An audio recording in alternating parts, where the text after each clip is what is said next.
Hoy, el reverendo Oscar Galdona estará predicándonos el mensaje titulado Familiaridad engendra contienda en el Tabernáculo de Benecer, Barquisimeto, Venezuela.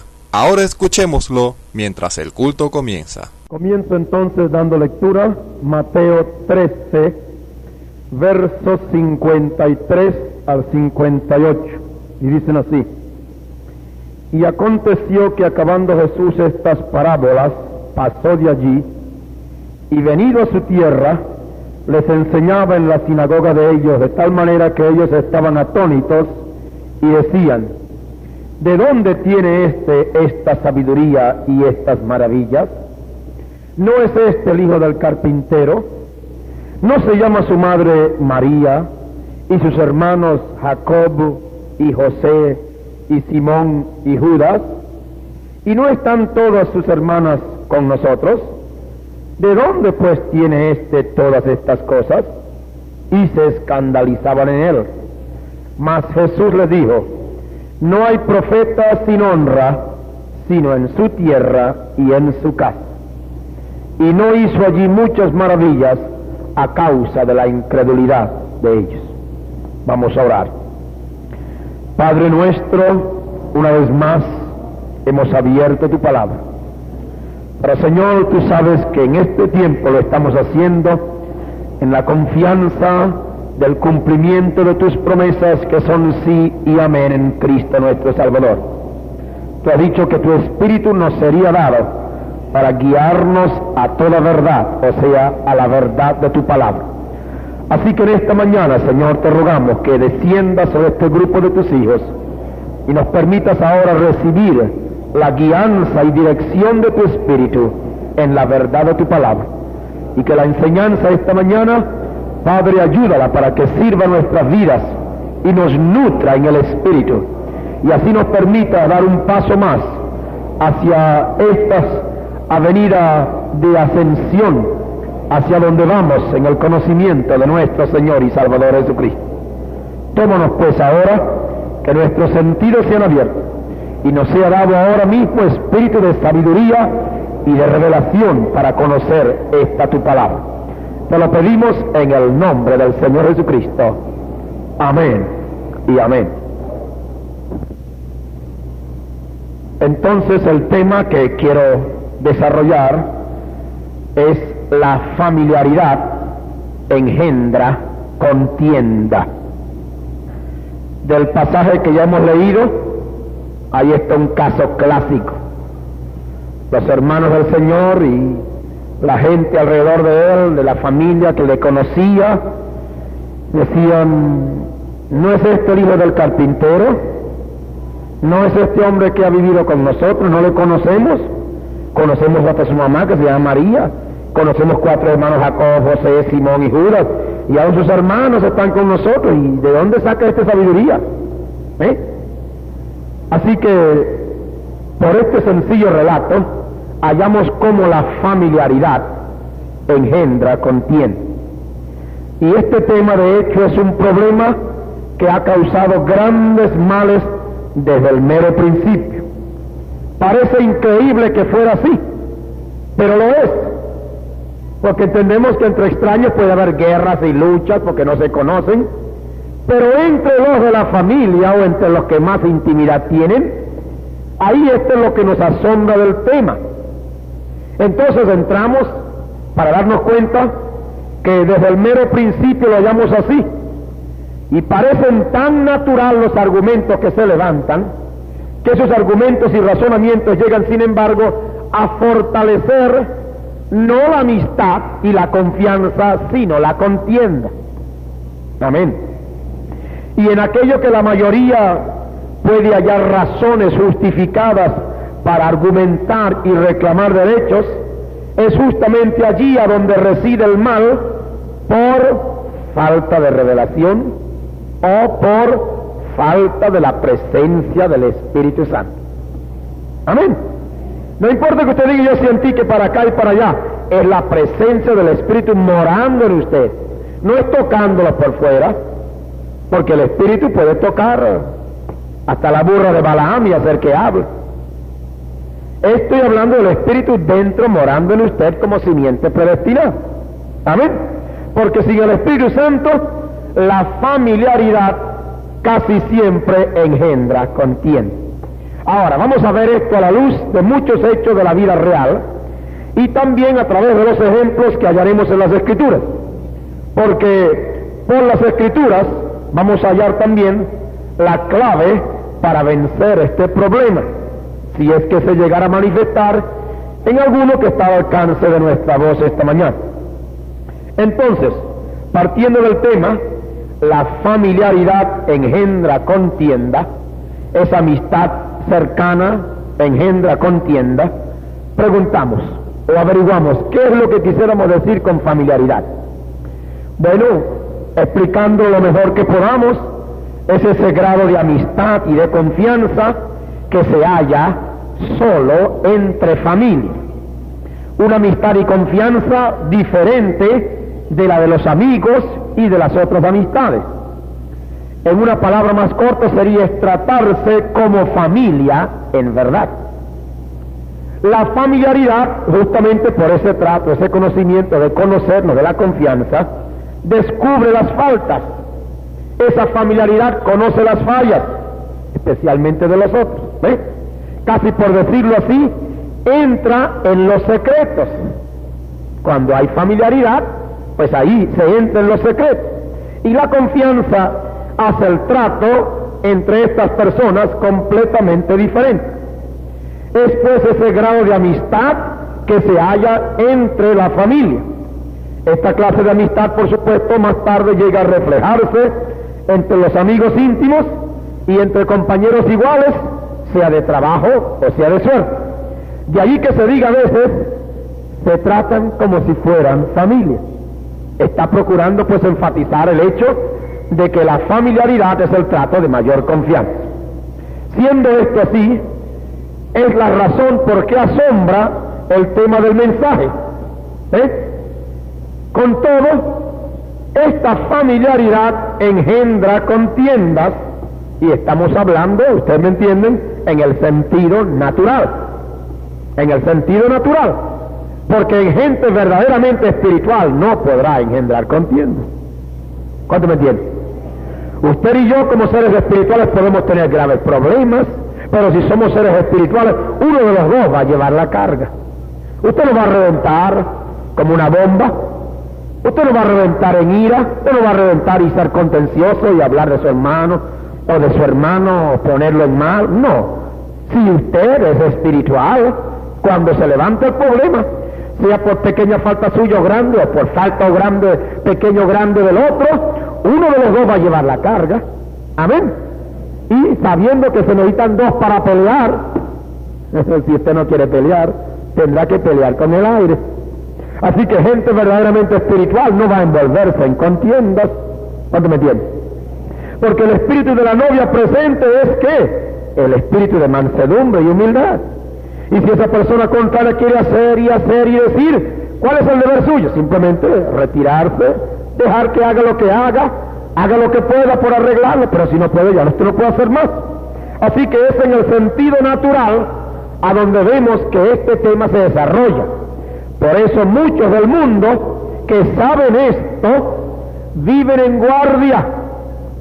Óigame bien, mucha de la gente que sabe este problema, que lo ha experimentado, que lo conoce por razón de conocimiento, de experiencia, vive en guardia contra la familiaridad.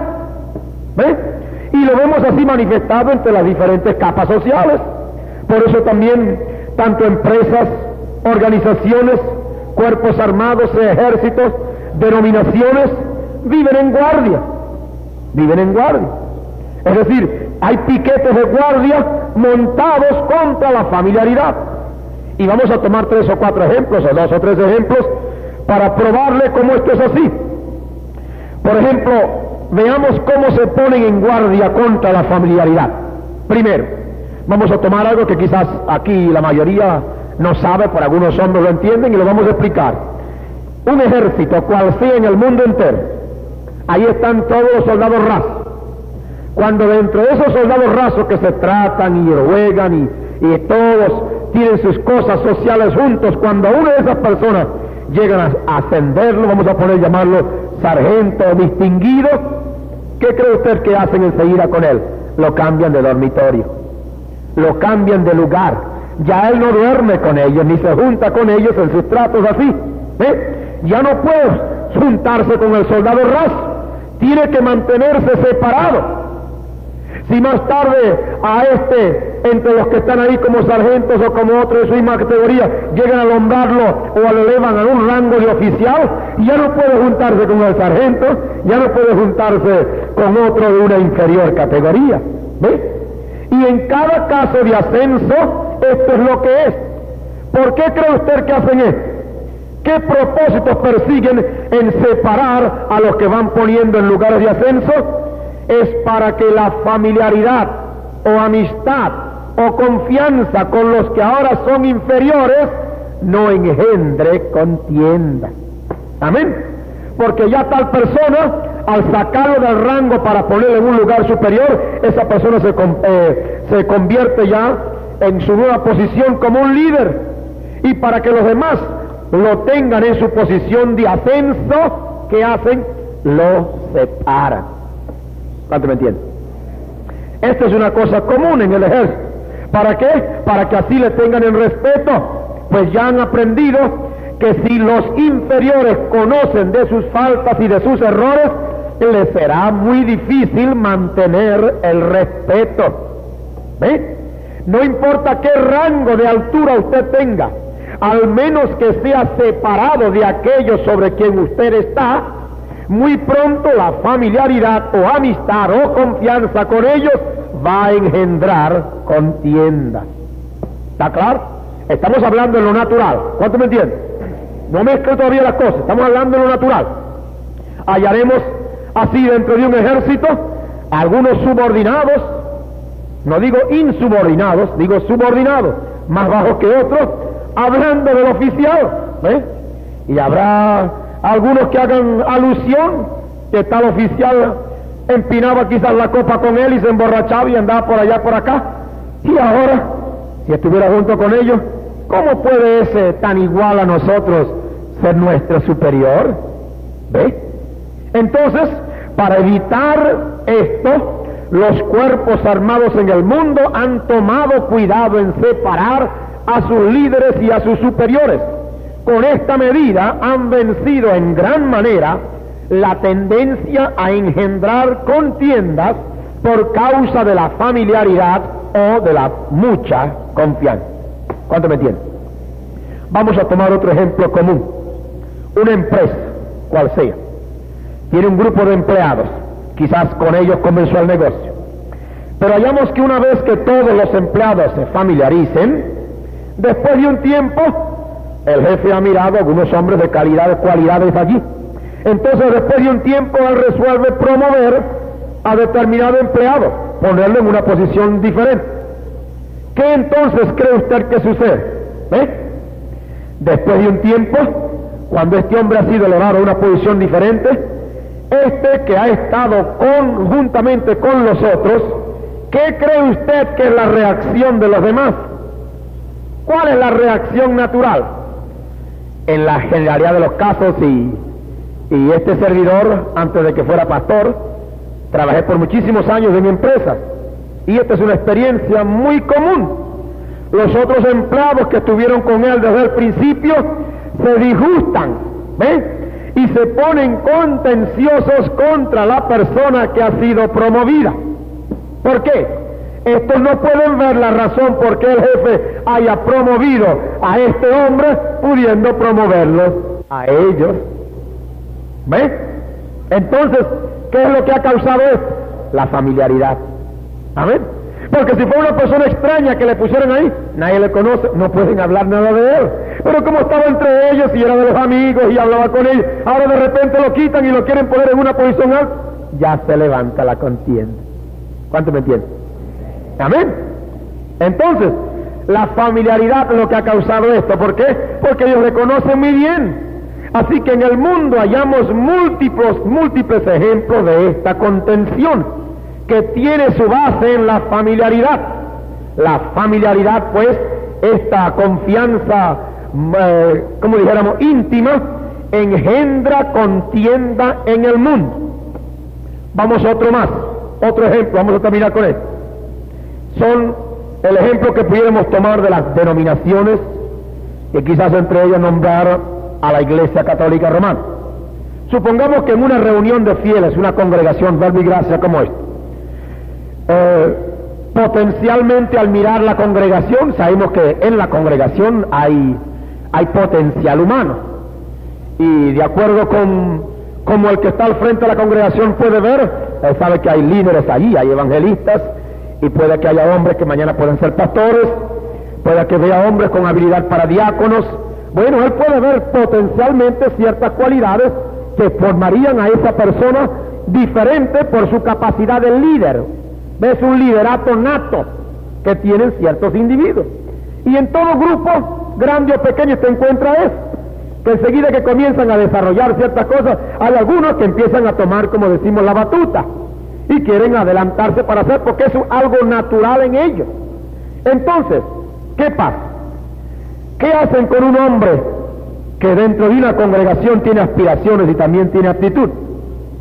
Si el hombre desea ser un ministro de esa denominación, y los que están al frente pueden darse cuenta que tiene, como nosotros llamaríamos, el llamamiento o la vocación, ¿qué hacen con esa persona? Enseguida lo sacan de entre la congregación. ¿Amén? Ahora es muy diferente cuando estamos en las congregaciones nuestras aquí. Aquí no sacamos a nadie cuando ya vemos que es un líder, más bien lo dejamos metido adentro. Porque para nosotros, conforme a la Biblia, es aquí a donde él se entrena mejor, porque no hay esa separación y esa contienda. Pero ¿qué hacen los demás? Lo sacan de allí. ¿Y qué creen ustedes que hacen con él allí? Enseguida que lo sacan, lo mandan a un lugar aparte, que bien puede ser un seminario. ¿Y qué hacen ahí? Lo separan. Amén. Para que cuando mañana venga un pastorcito o lo que sea, ve, ya usted no puede decir, ay, ese esto o aquel, no, ya viene diferente. ¿Cuánto me entiende?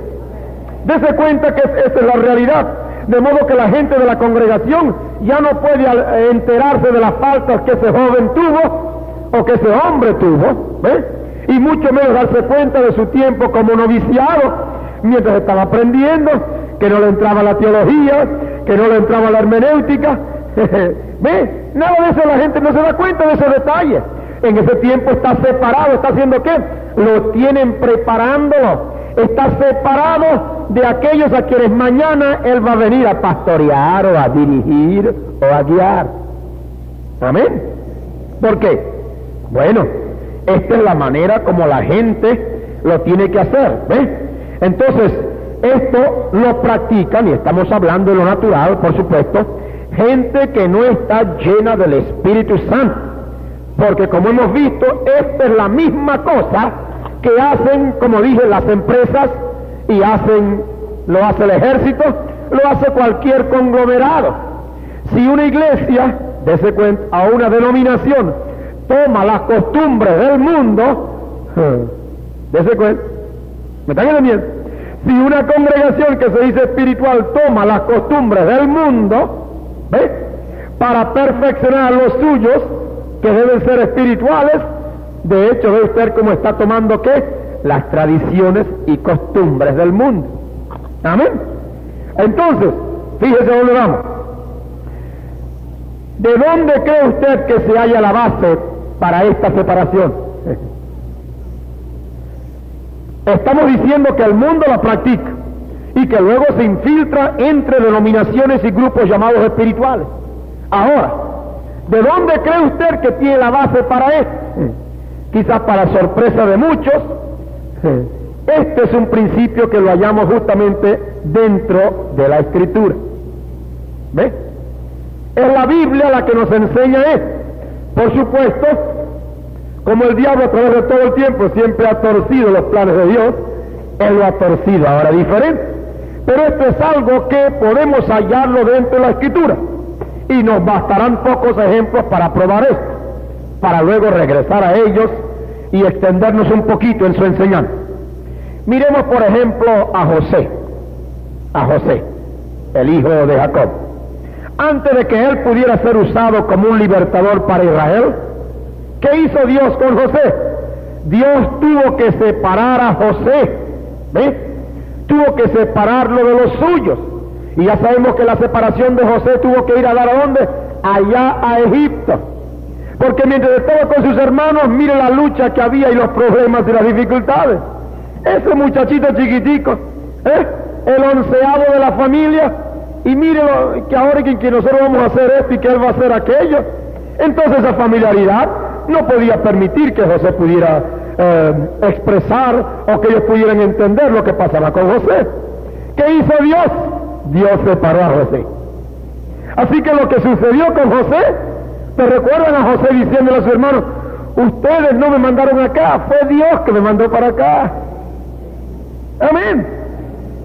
Ahora José está confesando la verdad. Ellos fueron los instrumentos para mandarlo por causa de la contienda con su hermano. Pero usted sabe que José dice, cuando se le presenta a sus hermanos, ustedes no fueron los que me mandaron para acá, aunque ustedes me vendieron y esto. Fue Dios, porque Dios estaba en el negocio. Dios quería separarme de ustedes para yo ahora conservarles la vida. Pero enseguida, ¿qué hizo? Cayó sobre el cuello de ellos y no estaba contencioso, besó el cuello de ellos y lloró con ellos, porque José tenía el Espíritu del Señor. Si usted mira ahora la vida de Moisés, lo mismo sucedió con él. Moisés estaba dentro de sus hermanos, y cuando Moisés quiso ayudar y mostrarle que él pensaba que era el caudillo y el hombre que podía libertar a Israel, ya usted sabe cómo aquel egipcio le dice, me vas a matar a mí como mataste al egipcio, le dijo el judío, me vas a matar a mí como mataste al egipcio ayer. ¿Y qué hizo Moisés? Dios permitió que esa contienda y esa amenaza de ese hombre hiciera que Moisés pegara una carrera y fue a terminar allá en el desierto. ¿Y qué hizo Dios con Moisés? Dios fue el autor de eso, de separar a Moisés, tomando lo que le sucedió como lo que le sucedió a José, para separarlo y llevarlo allá al desierto, para que estando allá separados, Dios pudiera un día resolver traerlo de nuevo acá. ¿Cuánto me entienden? Lo mismo pasó con David. Antes de que David pudiera sentarse sobre el trono, usted sabe que David tuvo que ser separado. Usted lee la historia de David y usted se da cuenta cómo Saúl lo persiguió y ese hombre tuvo que andar huyendo todo el tiempo. ¿Por qué? Por causa de eso, la contención. La contención. David llegó a ser el hombre que cuando Saúl estaba con su transporte de profeta pero poseído del demonio, él era el que le tocaba el arpa y le daba paz. Y es contra este jovencito, simplemente porque mire ese muchachito, a Saúl dan sus 1000 y a David están dando sus 10,000. Este hombre ya se puso con él. Entonces Dios tuvo que usar la condición de Saúl rechazando y corriendo y persiguiendo a David, para entonces ¿qué hacer Dios? Separar a David. Ahora usted me está entendiendo, yo espero que sí. Entonces dése cuenta de esto. Es un principio de la Biblia. Podemos terminar, para no hacernos tan largos, con Pablo. Antes de que Pablo pudiera regresar con el mensaje y con sus cartas o epístolas a las iglesias, Pablo tuvo que ser separado también por un periodo de tiempo. ¿Se recuerdan? Pablo fue convertido, pero ese hombre que fue convertido ayer, mire usted, enseguida ¿qué hizo Dios? Lo mandó a la Arabia, y dice que allí pasó 3 años, y allí el Señor le reveló la gracia y el mensaje. Cuando Pablo regresó, aleluya, ya regresó un hombre diferente. Amén. Así que es un principio de Dios. Cuando Dios va a usar los hombres, entonces Dios los separa. Pero esa separación es el tiempo de entrenamiento que Dios le da a ese líder o a ese caudillo suyo, para luego ponerlo en la obra en la cual lo va a poner. Así que es un principio que hallamos de Dios en la Escritura.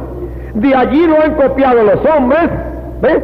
Pero es para ponerse en guardia contra lo que más bien Dios estimula, la familiaridad, porque los creyentes somos una familia. Amén. Si usted se la pasa como perro y gato peleando con los que son de su familia, algo anda radicalmente mal. Amén. Así que Dios es una familia lo que Él tiene. Entonces él más bien estimula la familiaridad. Él estimula la familiaridad. El mensaje final del Señor es: os doy un mandamiento nuevo. ¿Cuál era? Que os améis los unos a los otros, que tengáis familiaridad. Pero cuando esta familiaridad no tiene el respaldo de la revelación de la palabra ni del Espíritu, produce contiendas, produce estas dificultades. Así que Pablo, como los demás, tuvo que ser separado por un periodo de tiempo. Así que al comentar esto, quisiéramos ahora hacer cierta aclaratoria. No decimos que lo que el mundo practica sobre el particular merece el repudio. No, es simplemente que ellos no saben lo mejor.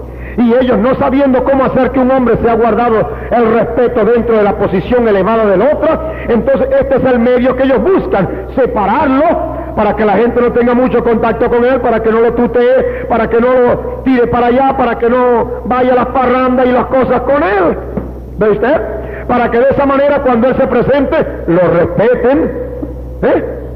Quizás ellos no están fomentando una separación de clases en el sentido absoluto, algunos quizás sí, pero lo que están buscando es que el superior sea respetado. Amén. Y para que entonces no haya contienda por causa de la familiaridad. Así que al comentar esto, repito, decimos que el mundo que practica este principio, no debemos creer que merece ser completamente repudiado o que está totalmente errado. Pero nosotros, hablando de nosotros los cristianos, no estamos en la condición de los no salvos, no estamos en la condición de aquellos que están sin el Espíritu Santo. Pues esta contienda es engendrada solo en los que no tienen el Espíritu Santo o en los que no tienen la revelación de la palabra. Amén. La gente con quien José, por ejemplo, llegó a lidiar fueron gente sin el Espíritu, usted lo sabe. Y lo mismo, ¿ve? Al estudiarlo usted se da cuenta que con quien él tuvo lucha fue con sus hermanos, pero eran sus hermanos en lo natural. Eran 10 hermanos, hijos de su padre, pero no lo eran en lo espiritual. Si usted estudia el caso de Moisés, como lo veremos, ¿con quién lidió él? Él lidió con su hermano y con su hermana, María, y con Aarón. Y también después con una multitud de gente que era familiar, eran sus hermanos por las tribus, porque todos descendían de Jacob, de los lomos de Jacob. Así que Judá, Isaacar, Benjamín, Rubén, todos esos eran hermanos. Los que vienen descendiendo, te puede llamar los primos, como los quiera llamar, pero eran hermanos, porque venían del mismo linaje, de la misma sangre, simplemente que eran diversos hijos que tenían. Entonces él lidió con esta multitud, pero eran sus hermanos por las tribus, pero solo en lo natural. No había entre ellos gente espiritual. Por eso hicieron con Moisés, y como veremos, la lucha que tuvieron con él. Por ejemplo, miremos a David. David tuvo 7 hermanos, pero estos hermanos de David no tenían el Espíritu de Dios. El único espiritual entre ellos era David. Por consiguiente, estando donde nosotros estamos hoy, conforme a las Escrituras, sabiendo que desde el día de los Hechos, o de Pentecostés, cuando en los Hechos fue derramado el Espíritu Santo a los que le obedecen, y que cada creyente hoy debe ser lleno con el mismo Espíritu que estuvo sobre José, sobre Moisés, sobre David, sobre Pablo, etcétera, nosotros, como creyentes verdaderos, tendríamos que desechar y apartar tal ley o tal costumbre. ¿Me entiende? No le parezca que porque he presentado los argumentos que en verdad son razonables, que están siendo vividos en la práctica entre las sociedades, comunidades, que estamos en ninguna manera apoyando que la familiaridad engendre contienda. Estamos probando que lo es así cuando no tienen las personas el Espíritu, cuando no tienen la revelación. Pero cuando ya usted es una persona clasificada entre el libro de los Hechos para recibir el Espíritu, porque usted dice que obedece a la palabra, usted y yo tenemos que estar en la condición de rechazar esta clase de esta ley, rechazar esa costumbre y apartar de una vez para siempre todo lo que el mundo pueda creer que esa es la manera de conservar la buena amistad y el respeto. Porque entre los creyentes tiene que haber verdaderamente familiaridad. ¿Cuánto me entienden? Estoy hablando del creyente verdadero. Amén. Estoy hablando del creyente verdadero. Porque un creyente verdadero no va a abusar de la confianza. Amén. Si usted como una dama está sirviendo en una casa y allí, porque la hermana la trata usted como hermana y esas cosas, no significa que usted va a hacer en la casa como si fuera de suyas, porque eso prueba que usted no está en la posición. Usted hace de las suyas en su casa, pero en la casa donde usted sirve, usted ama a la que sirve, la que le sirve le ama a usted, y hay perfecta armonía, pero usted guarda su posición de respeto. Y la familiaridad que le es brindada no es para que abuse y para que tutee y para que haga todo lo que le parece que debe hacer, porque usted cae justamente ¿en qué? En producir mañana una contienda por causa de esa familiaridad. ¿Cuánto me entiende? Así que si usted es verdaderamente un cristiano o una cristiana, mientras más armonía y más amor y más afecto, y mientras más usted tenga de la palabra del Señor, y mientras más usted sea formando parte de la familia, es cuando más guarda usted su posición. ¿Cuánto me entiende? Amén. Así que cuando comience la lucha, hay uno de los mandos que está mal.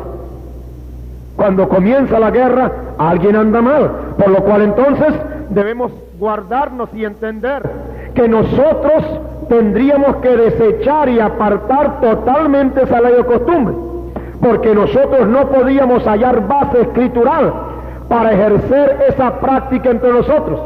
¿Ves? Que la ama de casa o el hermano empleado, hermano que tenga un negocio, tenga que cuidar a esas personas que son sus hermanos y hermanos que dicen que son en la fe, y tenga que tratarlos así. ¿Por qué? Porque ese hermano o esa hermana va a romper la confianza y va a causarle un problema en vez de producir gozo y bendición. ¿Cuánto me entiende? Amén. Entonces usted no haya base escritural para ejercer esa práctica entre nosotros, aun cuando el mundo la practique y para el mundo esa sea la solución de un problema. Ahora, no meta el mundo en sus costumbres, no meta el mundo en su práctica. Si está fuera de la palabra, hermano, no importa lo que sea, sáquelo. Sáquelo. Si el otro tiene contiendas con usted, bueno, es asunto de él, ya usted sabe por qué. Amén. Pero la posición suya debe ser guardada dentro de la Escritura, aun cuando el mundo la practique, porque la familiaridad entre los creyentes verdaderos nunca puede engendrar contienda. Amén. Entre los creyentes verdaderos no puede engendrar contienda. La familiaridad no puede. ¿Usted me entiende, hermano? Ahora, usted sabe que usted y yo estamos siendo entrenados para ir al cielo, si es que usted y yo vamos a ir al cielo. Entonces, usted puede decir que yo soy un embajador del cielo, diciendo, sí, yo me voy con él, yo estoy en la palabra, yo voy a estar con el Señor.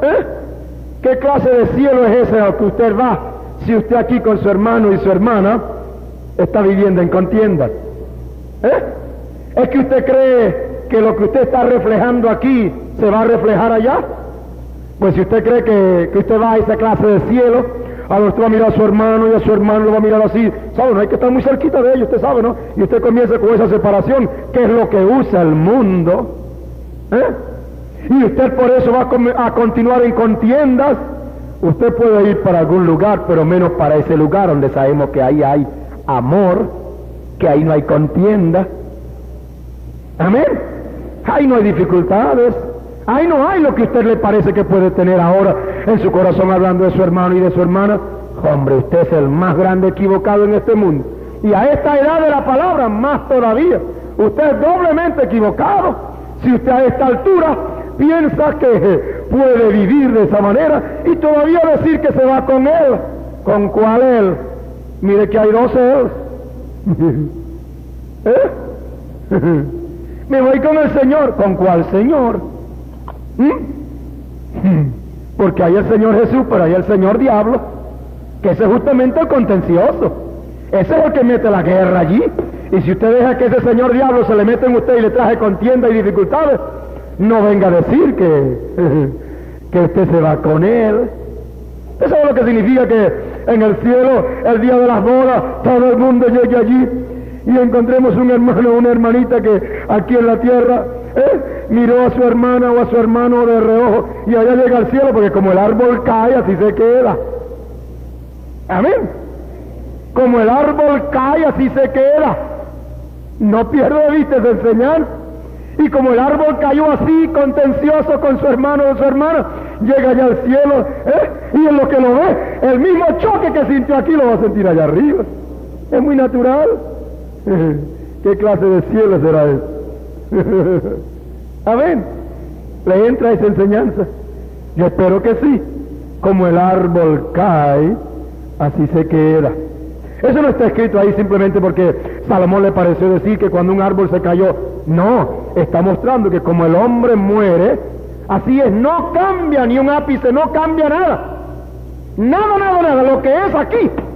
Si cayó así, así se queda. Amén. Oh, hermano, no espere la hora de la muerte para arrepentirse. Te puede morirse en un accidente de carro. Te puede pararse del corazón mientras anda por la calle haciendo todos los planes para mañana y pasado mañana y para el mes entrante y para el año entrante. Te puede caerse muerto allá afuera. Así que si tiene contiendas, arréglese. Amén. Arréglese. Si usted es obrero o empleado, cuidado, porque los empleados y los obreros y las amas de casa, cualquiera puede sufrir accidente. Así que es tiempo para arreglarse. Y no cree jamás que usted puede vivir como un creyente verdadero, haciendo creer que usted puede vivir en contienda. Porque, repito, la familiaridad entre los creyentes verdaderos nunca debe engendrar contienda. ¿Cuánto lo entiende? Notemos, sin embargo, que aunque Moisés, José y David fueron separados para el uso del Señor, con todo hallamos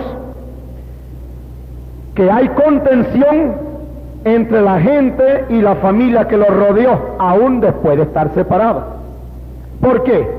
A los tales les fue imposible ver la obra espiritual que Dios estaba llevando a cabo, porque aún después de la separación, el diablo buscará otras maneras para causar problemas. ¿Ve? ¿Cómo lo hará? Él lo hará haciendo contacto con el espíritu de los contenciosos. Entonces se va a dejar introducir por sus diferentes avenidas. Usted sabe que el espíritu tiene 5 entradas. 5 entradas son el blanco del diablo. Así que cuando llegue el momento, él le va a dar vuelta y va a atacar el razonamiento, va a atacar la memoria, va a atacar la imaginación, va a atacar la conciencia, va a atacar el afecto. Son 5 avenidas, usted ya las sabe ya, usted las ha estudiado, se las hemos mostrado, y usted sabe qué hace cada puerta de esas, cada avenida de esas, qué hace en la mente. ¿Ve? Siendo que la persona era familiar, vamos a decir en el caso de Moisés, esta persona estaría en contención con Moisés. ¿Ve? Por ejemplo, María, su hermana. Esta tuvo la audacia, o mejor dicho, el atrevimiento de hablar contra de Moisés por causa de la mujer etíope que él había tomado por esposa, dice el relato en Números 12, creo que. Ahora pensemos por un momento en la persona de Moisés. ¿Quién era Moisés? A la altura de este problema o dificultad, Moisés era el hombre que andaba con la columna de fuego. Amén. Dios velado en esa columna seguía a Moisés. Él fue el hombre que por causa de esa columna pudo permitir que vinieran sobre Egipto todas esas plagas. No era un hombre cualquiera, era un hombre quien ya todo Egipto, sus enemigos, lo miraban con temor por lo que estaba sucediendo. Era un hombre cuando se acercó al Mar Rojo y extendió aquella vara, Dios abrió el mar y pasó Israel en seco. Fíjese, fue el hombre que cuando Israel estaba sin agua, golpeó la roca para que sacara agua. Y con este hombre, usado tan poderosamente por Dios como el libertador de Israel, contra este hombre habló y argumentó y discutió María. Parece a simple vista como si María no estaba en sus cabales al hacer lo que hizo, ¿ve?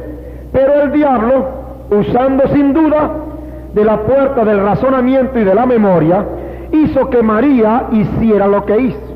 Ahora, vamos a procurar pasarnos ahí a la escena en lo natural. María llegó a pensar, mi hermano con esto que está haciendo no hace bien, porque lo primero que entra es el juicio. ¿Ves? Eso no es bueno lo que está haciendo, porque teniendo esposa ya, teniendo Séfora, hija de Jetro, su suegro, ahora toma una mujer etíope. Entonces ella podía decir que sin duda Dios me está hablando a mí. Dios me está hablando a mí porque me está mostrando que este hombre tiene falta. Y también a mi hermano Aarón, porque después de todo, Aarón, no olvidemos, Aarón era el primogénito, y además era el sumo sacerdote en el culto levítico. Así que ellos se olvidan completamente que Moisés es el elegido de Dios. Dios no eligió a Aarón y mucho menos podía elegir a María. Dios eligió a Moisés, sin embargo a ellos poco le importó. Y el Señor dice, ¿quién eres tú que juzgas al siervo ajeno? Para su Señor está en pie o cae. Él no está sirviéndole a usted no lo llamó. Fue el Señor que lo puso allí. Y si eres el siervo del Señor, ¿quién eres tú que lo juzgas? Para su Señor que lo llamó como siervo, Él es poderoso para dejarlo que caiga, para levantarlo. Y dice, poderoso es Dios para levantarlo. Así que si aún hubiera faltado y fuera pecado lo que hizo Moisés, ¿qué negocio tenía esta mujer que meterse? Amén. ¿Ve usted? Ahí es lo que está procurando la Escritura mostrando. Ahora, este Moisés fue el que a Dios eligió. Dios lo eligió. Y este fue el hombre que libertó a Israel de Egipto. Entonces, la memoria de María le sirvió simplemente para recordar más bien que ella tenía parte en Moisés. Ella después de todo fue la mujer que ayudó a hacer la arquilla de juncos para meter a Moisés. Ella fue la que habló a la hija de Faraón y le dijo, ¿quieres que te busque una ama para que te alimente el niño? Y fue y buscó a su propia mamá. ¿Ve? Por consiguiente, por más que María intentara otra cosa, ella solamente veía a Moisés como su hermanito menor. Amén. La familiaridad no le permitía pasar más allá. Además, ella sabía que Moisés le había dado muerte a un hombre y que después se había huido. Y mientras su hermano Aarón estaba en oración y luchaba, este se la pasaba de realengo allí en el desierto con una cuerda de ovejas. Amén. Ahora usted puede darse cuenta cómo la imaginación obró en María. Moisés no había sufrido la opresión que ellos habían sufrido. Él no estaba allí. Mientras Israel estaba sufriendo bajo la mano del faraón. Y cuando él estuvo allí, unos 40 años antes, alguien estaba en el palacio, así que él se la pasó una vida muy buena. Mientras que nosotros, Aarón y nosotros, éramos la gente de oración, la gente sufrida, la gente aguantando esto. Él no sufrió como ellos sufrieron. Así que en el pensar de ella, Moisés estaba equivocado en su manera de obrar. Y según las apariencias, cualquiera le hubiera dado la razón a María. Amén. Ella parecía, y usted que hubiera puesto al lado de María, le hubiera dado la razón y le hubiera dicho que tenía derecho de censurar a Moisés. Después de todo, no aparecía ella como una mujer espiritual. Ella era una profetisa. No fue ella la que tocó la pandereta y guió a las mujeres en la danza. Es una mujer notable, una mujer espiritual. Amén. Así que dentro de una familia de 3, ella era una mujer privilegiada. Tenía un profeta, un sumo sacerdote y ahora ella una profetisa. Era un lugar, una familia privilegiada y envidiada, hablando en el sentido natural. Pero ella no estaba satisfecha, y esta es la clave, ella no estaba satisfecha con la dirección de Dios a través de Moisés. ¿Ves? Ella le parecía que ella sí podía tomar la batuta del negocio, pero que ahora como estaba dirigiéndolo no estaba bien. ¿Ves? Entonces, porque después de todo, Moisés era su hermano más joven, y ella le conoció desde su infancia. ¿Cómo podía decirle ahora a Moisés algo a ella? Y mucho menos, ¿cómo podría Moisés enseñarla a ella si ella más bien fue la que enseñó a Moisés? Amén. En su imaginación, Moisés, su hermano menor, seguía siendo su hermano menor. ¿Ve? Todavía. Ahora, con lo que hacía, probaba que era un pequeñito, teniendo esposa, ahora va a buscar otra mujer, una mujer etíope. Entonces juzgó que ya Dios no usaría más a Moisés y se concertó con su hermano mayor Aarón, quien a su parecer, Aarón debía ser el profeta. ¿Ve? Porque Aarón fue el hombre que dedicó más tiempo a orar. ¿Ve? Después de todo, Moisés estaba por allá por el desierto, no sabía nada, mientras por acá había hambre y látigo y servidumbre y yugo y todo. Y por allá él comiendo sus 3 comidas diarias, respirando el aire fresco con esas ovejas, y por acá la gente sufriendo, pasando noches de vigilia, orando. Después de todo, Aarón, además de ser el primogénito, el que más oró, él era que debiera ser el profeta. Amén. Eso es el pensamiento. Además, Aarón nunca huyó. Él no huyó. Él no tenía mal testimonio, él no mató a nadie. Y más bien él sufrió entre los esclavos y fue un hombre de oración, a quien ella sabía, María sabía que también Dios le había hablado. María sabía que Dios también le había hablado a Aarón, porque cuando Dios le dijo a Moisés, Moisés, vete ahora a Egipto, y cuando Moisés dijo, ay Señor, envía quien hable por mí, porque yo no... Dice, no he levantado yo a tu hermano Leví, tu hermano Aarón de la tribu de Leví, él va a hablar por ti. Así que Dios despertó a Aarón y le dijo, Ani, te encuentras con tu hermano. Y ya sabemos ya cómo se encontraron. Y cuando Moisés le mostró las señales y le dijo todo, entonces Aarón tomó con Moisés la responsabilidad de hablar a los ancianos de Israel y también de hablarle a Faraón. Así que María sabía que Dios también le había hablado a su hermano. Le habló a Moisés en la columna, pero le habló también a mi hermano. Dese cuenta ahora. Aarón pues también tenía palabra de Dios según la manera de hablar María. Así que concertados los dos, pensaron poner las cosas en orden. Porque le dijeron a Moisés, se puede leer eso en número 12, ¿no ha hablado Jehová también por nosotros? ¿Amén? ¿No somos también gente espiritual? Que todos nosotros no conocemos de Dios, que no oramos y no vemos visiones y no tenemos sueños y Dios no nos habla. ¿Usted cree? No, Dios también hablaba por nosotros. Así que en el pensamiento de ella, mire cuáles son sus argumentos. ¿Ve? Ella parecía tener la razón en todo. Aarón era el primogénito, Dios le había hablado, eso es verdad, pero Dios, aleluya, había escogido a Moisés. Amén. Y el hecho de haber elegido a Moisés, eso hacía la diferencia totalmente. Por eso Dios no toleró lo que María y Aarón hicieron. Y como María fue la que comenzó, entonces Dios la castigó, y ya sabemos cómo se puso blanca como la nieve. Amén. Aarón después tuvo que pedir a Moisés, ¿verdad?, perdón, y que orara para que ella recibiera sanidad y para que Dios no le imputara esa falta. ¿Por qué? Dijo él, locamente hemos hecho, locamente hemos pecado. Ahora dése cuenta que esta gente no estaban llenas del Espíritu Santo. ¿Cuánto lo entienden? El hombre lleno ahí era Moisés. Ellos no estaban llenos del Espíritu. Con todo, esta gente se dio cuenta del pecado que había cometido. ¿Qué hizo? Por supuesto, como la lepra fue inmediatamente notable, cuando Aarón vio a Dios hablar y le dijo, ¿por qué te atrevisteis a hablar contra mi siervo Moisés? Y cuando comenzó a decir enseguida que la nube se apartó, Aarón miró a María y la vio blanca, leprosa.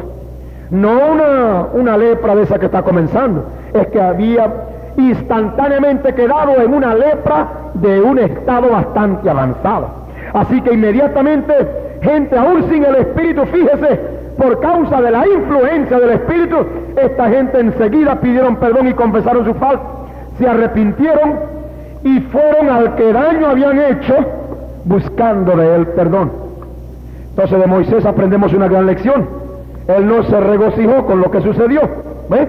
Antes atendió a la súplica de Aarón y oró a Dios por ellos, como sabemos, y María fue dejada fuera del campamento por 7 días, y luego después de 7 días sanó, y siguieron el camino.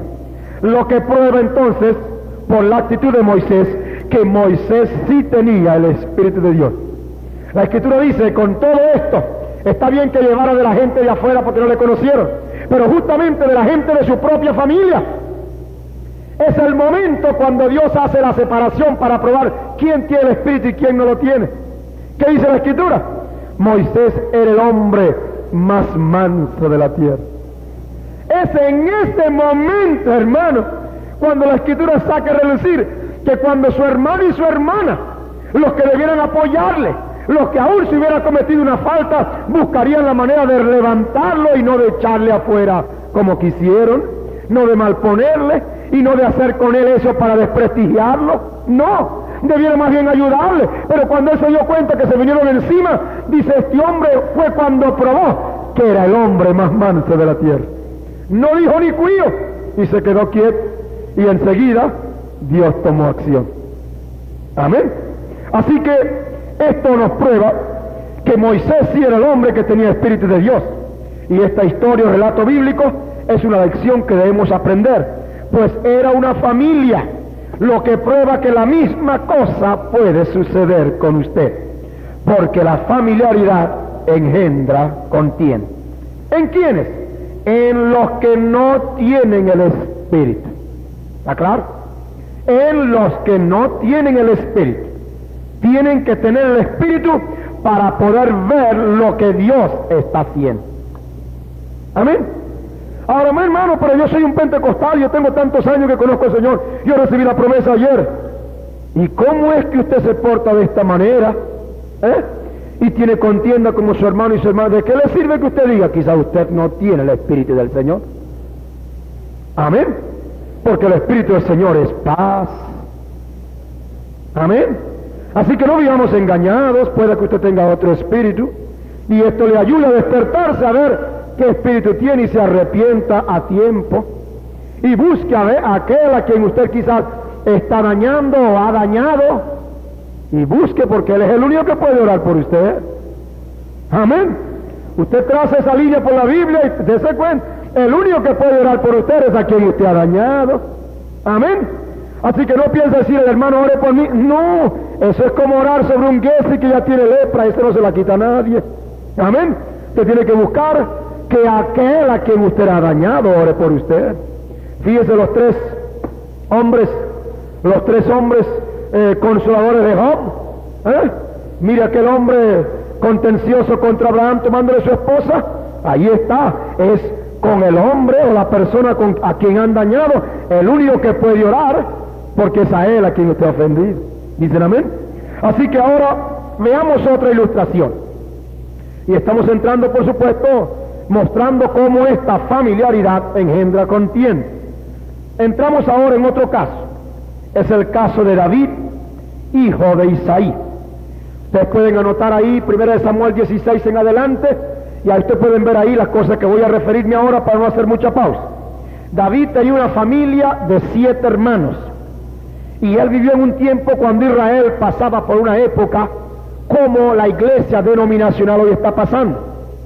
Saúl, que en ese tiempo representaba las denominaciones presentes, había caído en desobediencia a Dios. Él rehusó hacer lo que el profeta Samuel le ordenó por Dios que debiera hacer. Él debiera matar al rey Agag. El rey Agag representa la carne. Y Saúl probó ser uno que no quiso dar muerte a la carne. Él quiso mantener lo carnal en la congregación de Israel, y él llegó a creerse tan grande y la gente le apoyaba en eso, que llegó hasta invadir el oficio de sacerdote y de profeta. Por lo cual, cuando hizo eso, Jehová se apartó de él, y Saúl entonces no recibió más nunca respuesta de Dios en su oración. Pero eso no fue una traba a Saúl. Ya sabemos cómo entonces buscó la ayuda de una pitonisa, la pitonisa de Endor. En este tiempo, cuando ya Saúl ha rechazado la palabra de Dios por la boca de Samuel, ese es el tiempo cuando en la providencia de Dios, Dios dijo que se buscaría un rey conforme a su corazón. Entonces, había llegado el momento para Dios ungir a su elegido. Así que, ¿qué hace Dios? Envió a su profeta, a Samuel. le envió a la casa de Isaí. Isaí fue el padre de David. Y Saúl, ustedes saben, no era de la tribu de Judá, sino que él era de la tribu de Benjamín. Y si ustedes recuerdan y miran, apunten esto en Génesis 49:10, usted se da cuenta que allí cuando Jacob está bendiciendo a sus hermanos, él le dice que no sería quitado el cetro de Judá hasta que viniera Shiloh. El cetro pertenece a los reyes, por lo cual entonces el cetro de reinado debiera permanecer o estar dentro de la tribu de Judá. Ahora, Saúl sabemos que fue ungido rey, pero ustedes pueden entender que era entendido proféticamente que la familia que había de gobernar vendría de Judá. Entonces, de la tribu de Benjamín, de la cual era Saúl, nunca debiera haber subido al trono. ¿Pero por qué pasó esto? Por causa de la elección humana. Fue el pueblo que pidió rey y no esperó que Dios se lo pusiera. Amén. Y cuando ellos buscaron un rey, démonos cuenta que ellos estaban pensando en los reyes de las tierras. Ahí los reyes de las tierras no eran enanos, no eran gente pequeñita. Entonces, como era el deseo de ellos, Dios les buscó un rey. Y por eso Saúl llegó a ser un hombre que cuando todos los hombres se paraban, dice, de los hombros para arriba los sobrepujaba todo. Así que podía mirar fácilmente por encima de la cabeza a todo el mundo, de lo alto, grande, hermoso, ejemplar, como hombre que era. ¿Ves? Pero él no podía permanecer allí, era imposible. ¿Por qué? Porque él no era de la tribu de Judá. ¿Está claro? Entonces, de la tribu de Benjamín, de la cual era Saúl, nunca debió haber subido al trono. Pero esto se debió a la elección humana. Ellos querían un rey como los otros pueblos. Pienso yo, que si en ese tiempo Dios le hubiera levantado a David, un muchachito rubio ahí, ¿no? Pequeñito, más bien un semblante diferente de un hombre fiero y cara amarga que pudiera hacer poner respeto. Si Dios le levanta a Davidcito, un muchachito pequeñito, ¿qué cree usted que hubiera hecho esa gente? Ese es el rey que nos va a dar Jehová, ese muchachito. No, nosotros queremos un rey de esta clase. Así que Dios, sabiendo el corazón del pueblo, como ellos lo deseaban, decía, querían un rey como las otras naciones, Dios le dio a Saúl. ¿Cuánto me entienden? Amén. Así que Saúl fue de la tribu de Benjamín, no de Judá. Y de Judá era el mayorazgo sobre sus hermanos.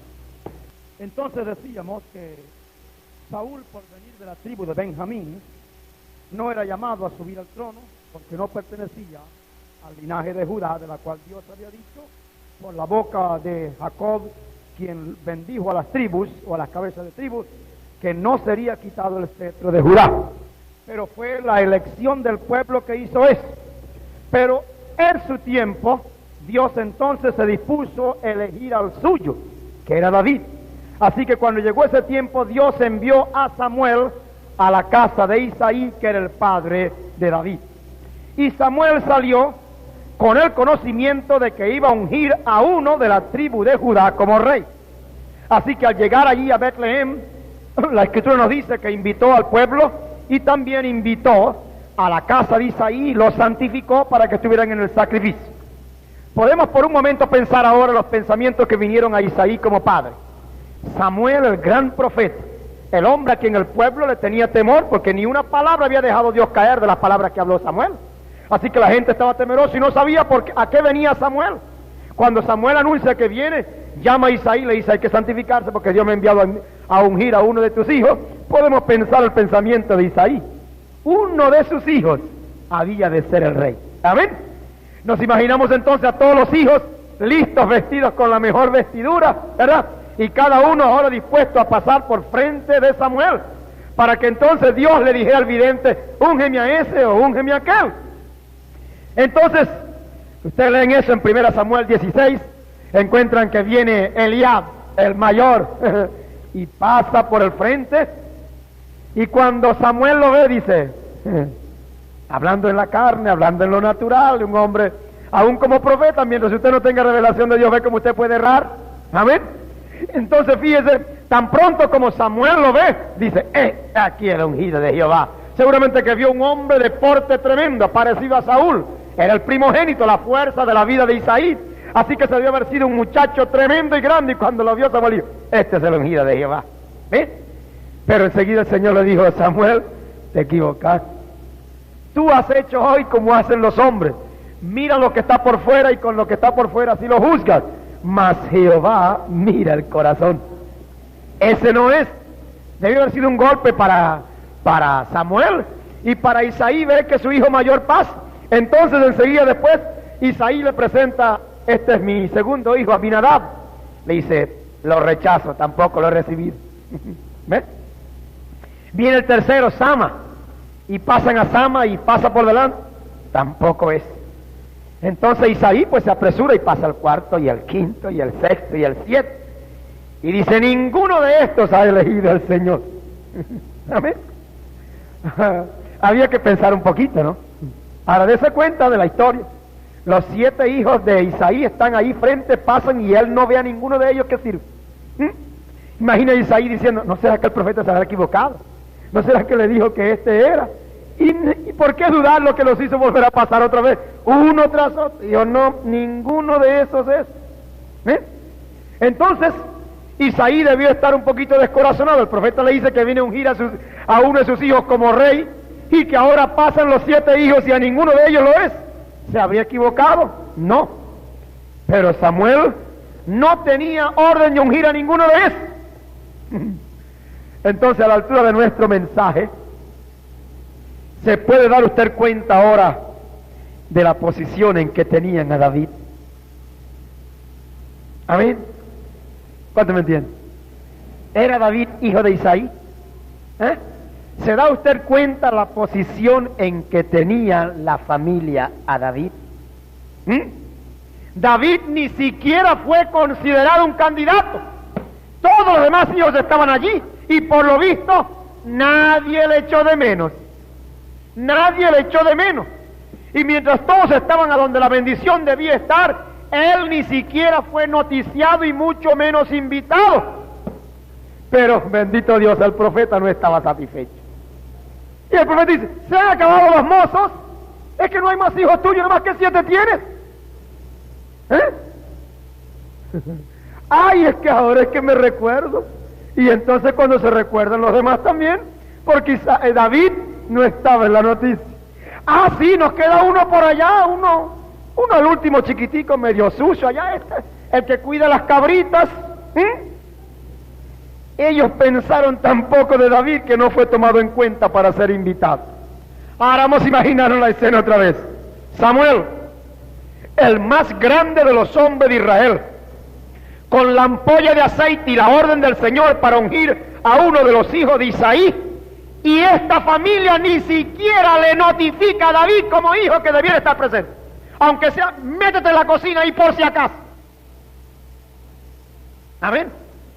Fíjese ahora cómo se desarrolla el tema que estamos poniendo. Parece que creían que no era un hombre.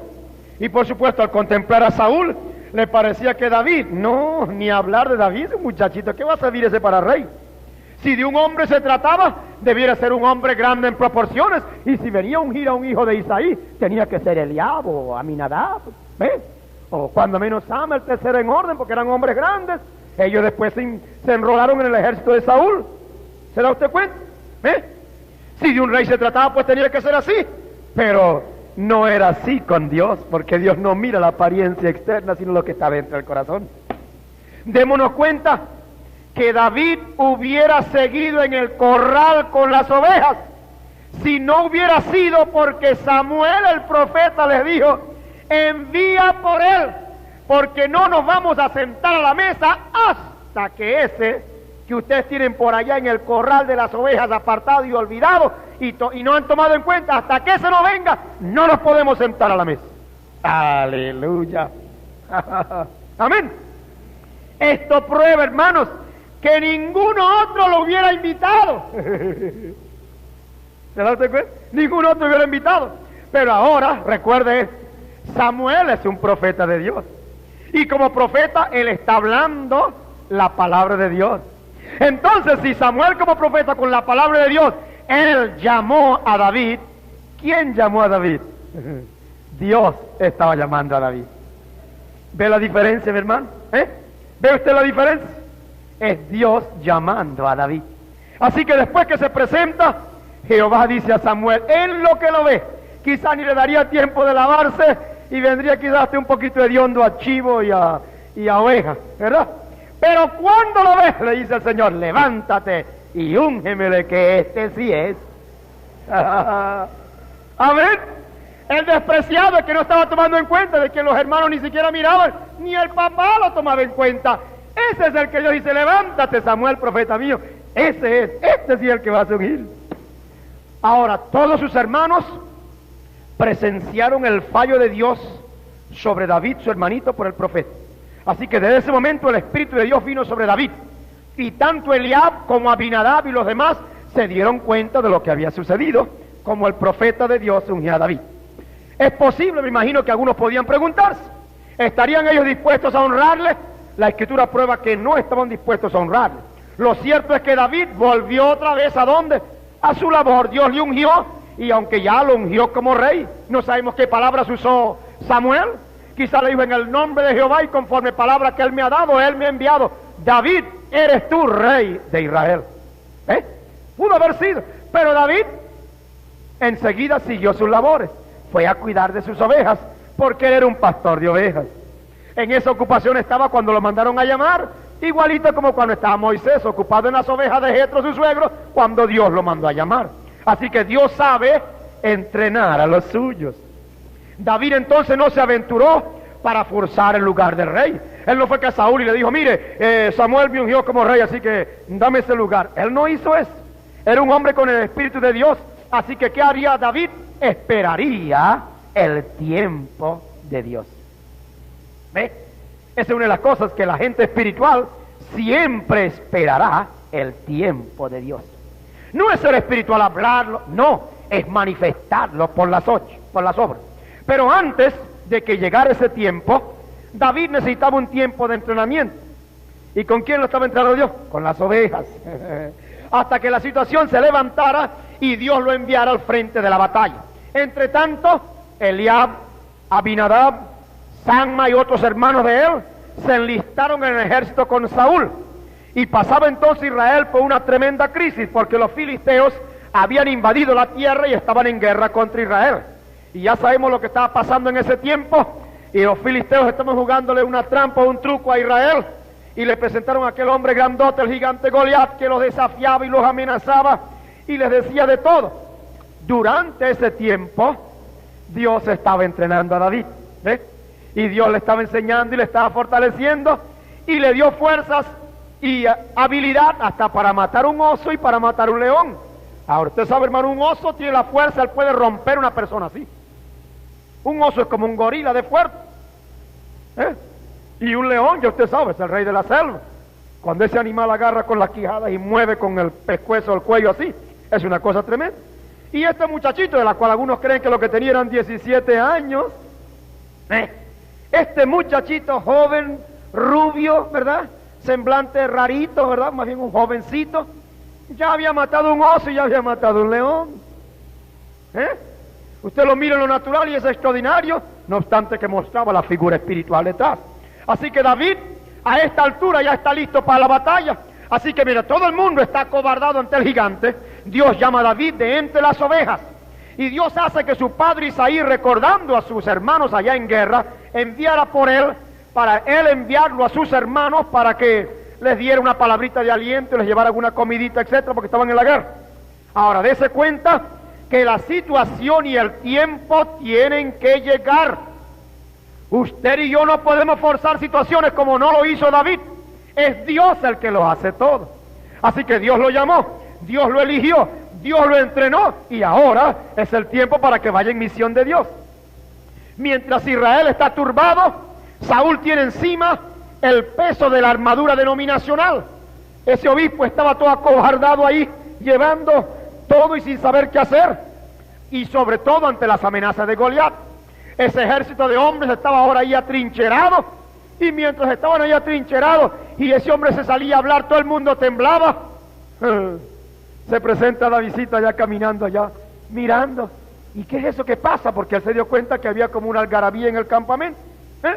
Cuando llegó a saber que todo Israel estaba cobardado por un señor gigante que se llamaba Goliat, a quien David enseguida consideró que era un incircunciso, un hombre sin temor de Dios y que estaba por los dioses suyos blasfemando a Dios Jehová, ese jovencito comenzó a parar y decir, ¿con qué esas tenemos? Yo voy a pelear con ese hombre. Amén. ¿Y cómo no iba a pelear? ¿Ya no estaba preparado por Dios?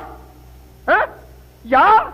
Así que cuando su hermano mayor Eliab lo oye y lo ve, fíjese ahora lo que pasa. Fíjese el disgusto que sucede. ¿Ve? ¿Por qué se enoja Eliab? Ese es su hermanito menor. Y ahora ese hermanito menor dice, yo voy a pelear con ese gigante Goliat. Eso era decir lo que ellos eran, unos cobardes, porque este chiquitico iba a pelear con ellos. Entonces eso tenía que disgustarle más y se enojó, dice, locamente, tremendamente. Se incendió en ira contra David, que ese, el menor de sus hermanos, quería pelear con un hombre a quien él y los demás le tenían miedo. ¿Ve usted? Pero Eliab se olvidó que él estuvo presente en aquella ocasión, cuando su hermanito menor, fue ungido por el profeta de Dios. Eso hacía la diferencia de que este chiquitico no estaba cobardado ante aquel gigante. Amén. Eso es lo que hace la diferencia siempre, hermano. Un hombre o una mujer lleno del Espíritu de Dios hace la diferencia entre todas las actividades y problemas de la vida. ¿Por qué pues su hermano mayor se enoja con David? Porque le oye decir que va a pelear contra Goliat. ¿No es este otro ejemplo de cómo la familiaridad engendra contienda? Como hermano mayor, quizás sí, cuando David estaba más pequeño, lo llegó a castigar. ¿Usted no cree que sí? Lo vio haciendo alguna travesura y le echó ¿usted sabe? Y ahora todavía él cree que puede proceder a castigarlo por lo que dice. Ahora, si su hermano mayor creía que todavía podía castigar a su hermano menor, ¿cómo podía entonces entrar en su cabeza que su hermano menor podía vencer a ese gigante? Amén. Eliab entonces se olvida que su hermano menor fue el ungido con el Espíritu de Dios. Quizás él pudo recordar como cuando David era un nene, él quizás lo cargaba en su brazo y hasta pudo ayudar a alimentarlo, y esto le hizo mirar a David como un muchachito, menospreciándole. Pero bendito Dios, David sabía que cuando fue ungido para ser rey, él iba a llegar a ser rey.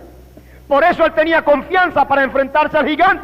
Era imposible que con esa unción y esa palabra de Dios de que él iba a ser rey, ese gigante era imposible que le podía vencer. Amén. Porque él era el ungido de Dios como rey.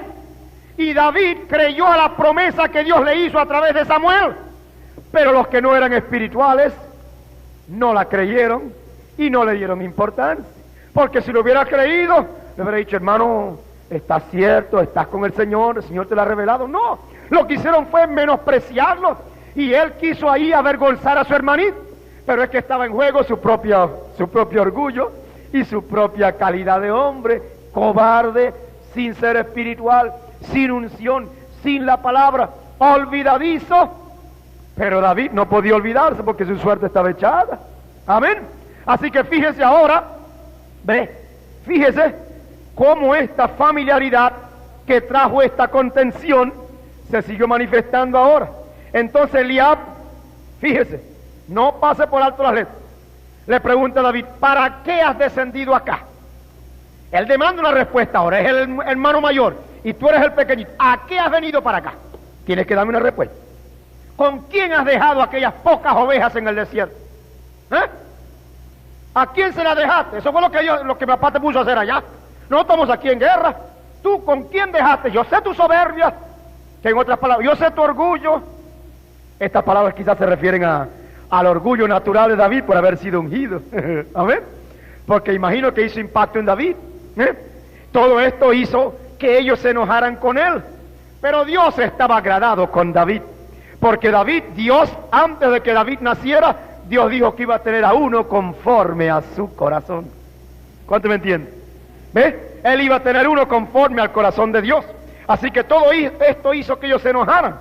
Y yo creo que es lo que sucede hoy con los hijos y las hijas de Dios hoy. Nuestra meta, aun cuando el diablo se ponga como se ponga, los hermanos o llamados hermanos en la fe de otras denominaciones digan lo que digan, el deber suyo y el mío hoy es por encima de todo agradar al Señor. Que nos digan lo que digan, eso no le preocupe a usted. Agrade al Señor, que es lo que le importa a usted. Amén. Así que Eliab continúa. Fíjese, Eliab continúa. Y si usted ve el versículo 28, las palabras de Eliab es esta: yo conozco tu malicia, yo conozco tu soberbia y tu orgullo. Tú no has venido aquí para nada, tú has venido es para ver la batalla. Entonces ahora está él procurando acusar a este muchachito, porque dése cuenta, la familiaridad le hace pasar por encima todo lo que ha pasado. Ya este no se acuerda de la unción que tuvo, ya no se acuerda cómo fue Samuel el que lo ungió, ya no se acuerda que es un hombre llamado por Dios, sino que la familiaridad le hace poner todo eso por tierra. Te está argumentando ahora como de la intimidad de la familia, de la intimidad de la amistad. Te está ahora argumentando como el mayor. Yo sé que tú eres un curioso y tú lo que has venido aquí es a ver la batalla. Aleluya. Hermano, David no vino a ver batalla. David vino a pelear la batalla. Amén. Los que estaban ahí viendo la batalla eran ellos, porque estaban atrincherados y le tenían miedo al gigante, pero él no le tenía miedo al gigante. David vino a pelear. Así que David le responde a Eliab: ¿qué he hecho yo ahora? Ahora bien, si te puede leer entre líneas aquí. ¿Qué he hecho yo ahora? ¿No le sugiere esto algo? Sin duda que sí. Indica que continuamente David era culpado de todas las cosas. Y le culpaban por aquello, y le culpaban por aquello, y le culpaban por esto. Continuamente la culpa. Le dice David: ahora, ¿qué es la culpa que me echas? ¿Qué he hecho yo ahora? Amén. ¿Cuál era su falta nueva? Era costumbre culparlo por todo. Pero con todo, Saúl oyó que había un jovencito por allí y oyó lo que el jovencito estaba hablando. Y ya Saúl había hecho promesa que la casa de la familia de los hombres que venciera a este gigante iba a quedar franca. Le iba a dar lugar prominente en el reino, y también le iba hasta dar su hija para que se casara con él. Porque el susto tan grande que tenía Saúl era que estaba dispuesto a hacer cualquier cosa. Con tal que mataran a ese candidato, porque no podían con él, le tenían el miedo hereje. Así que el rey comenzó a propagar, porque él era el primer cobarde que no se atrevió a salir. Y estaba armado desde la cabeza hasta los pies. Tenía toda la armadura denominacional. Tenía Trinidad, tenía bautismo en nombre de títulos, y creía creía en la manzana, en el apricote, y creía en todas esas cosas. Estaba armado desde la cabeza hasta abajo, pero con la armadura de los hombres. ¿Por qué no salió a enfrentarse con el gigante con toda la armadura que tenía? Era un cobarde. Él sabía que lo que tenía por dentro no le iba a permanecer. Entonces, como él no podía salir y nadie más le salía, y Joab ahí, el general del ejército, el primero, tampoco le salía, consultó y dijo: bueno, vamos a ver si por la gracia de Dios alguien sale por ahí. Y si alguien sale, pues entonces vamos a ver si alguien se anima, aunque sea que salga a pelear, y después veremos qué es lo que pasa. Le vamos a dar, yo estoy dispuesto a todo. El asunto es que nos quitemos esa afrenta. Así que propáguenlo. Y la gente comenzó a propagar. El rey dice que el que sale a pelear con ese hombre y lo mata, le da su hija. Hombre, ¿sabe lo que es el yerno del rey?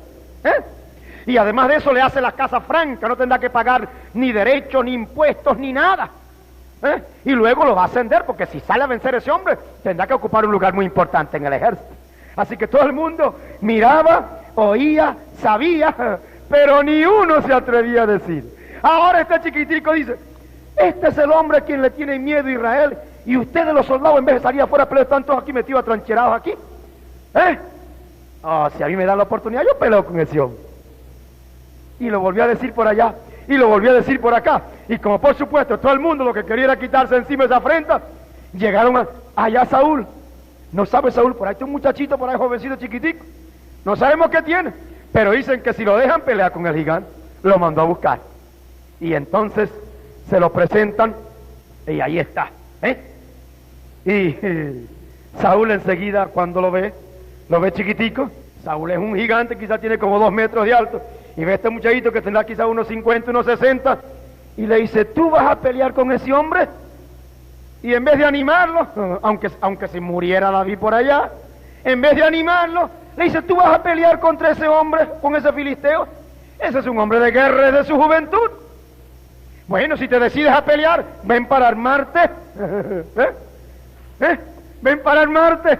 Así que, ¿qué hizo? Empezó a ponerle la armadura de los hombres.